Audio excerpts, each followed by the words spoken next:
Hello and welcome. This is our new to us Harding. I think it's an HTC lathe, and we got it pretty cheap. And obviously it has a few problems that need to get fixed, or we already fixed some of them. One of the first problems that we had were down here with the motor mount. One can see the new thread. We made it from 12mm studding because the original one was so worn out that it was not able to grip its threads anymore. I think one can't see it here, but the threads were so worn down they would not catch on anymore. We already installed a new pulley for the motor because the original broke while the previous owner tried to get it off. We made it out of aluminium because we figured the machine won't run too much here, and I had to turn it in the US, so we needed to get it back on the plane, so it was better that it's light. And yeah, we also fixed a small problem in the wiring cabinet because the relay was wired up wrong, so the machine would only run while you press the start button, which is a bit of annoying. But otherwise it's in pretty pristine condition, so we're looking forward to fixing it. Okay, so we still need to drill the hole for the locking screw and tap it, and then we can finally install the pulley I made. Nice. Adding a small chamfer for good measures. Okay, we are back at the lathe.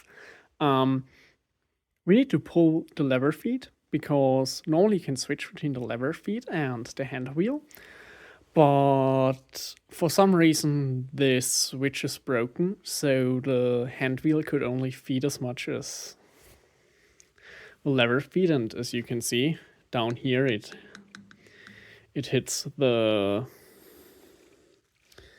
this rod and then it can't continue, and also in the other direction, so it's kind of stuck, so we need to pull it.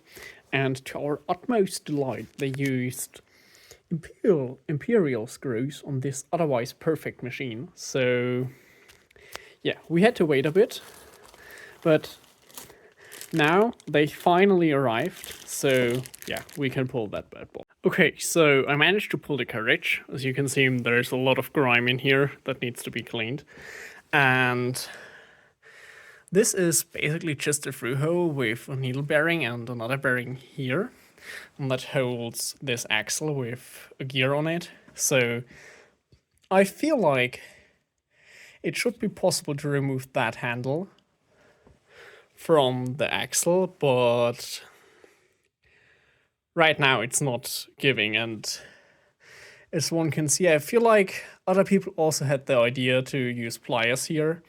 So I want to be careful with that, but yeah, we will have to see.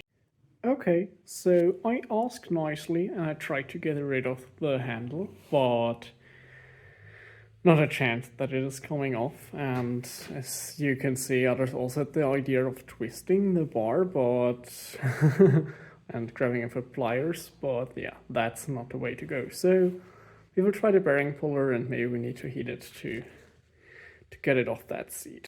Okay, that was a hard fight, but in the end I finally managed to get it off. Holy crap. That thing was on tight. Without the bearing puller, never a chance in hell I would have gotten it off.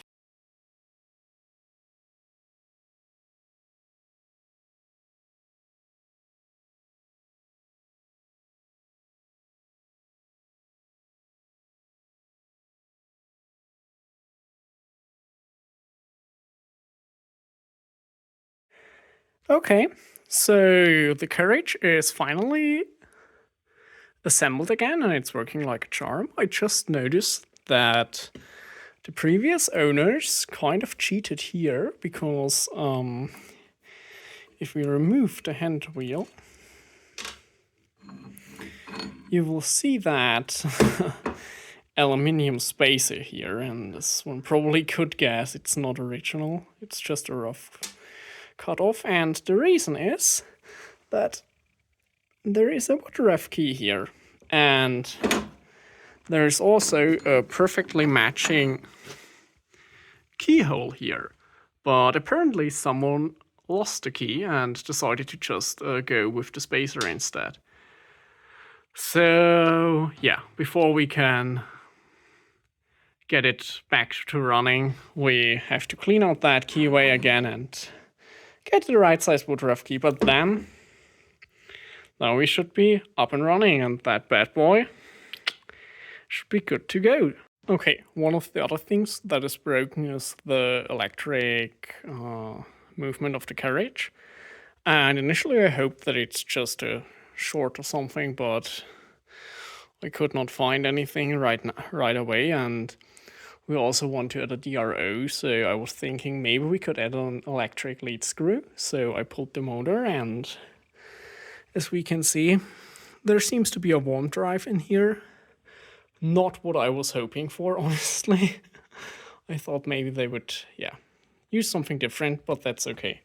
So maybe we will build an adapter to put a stepper motor on here and add some linear glass scales along the Z axis and the, I think it's Y axis, so that we can have it thread cutting. Oh, and obviously also an encoder to the spindle. But yeah, that's for next time. So we need an 8.5mm hole here for an M8 bolt to mount the handle. And through sheer incompetence, we managed to leave all of our drills and our drill bits at home. So I found 3 mystery drills of questionable quality that we will try. And because I don't have any cordless drill, I have to install those small thingies on top of here so that we can use the Maho to drill the hole. Small change of plans, instead of using the Maho, because we need to be a bit silent right now. Stefan actually found a drilling machine, so yeah, we will go with that. Let's see how it goes.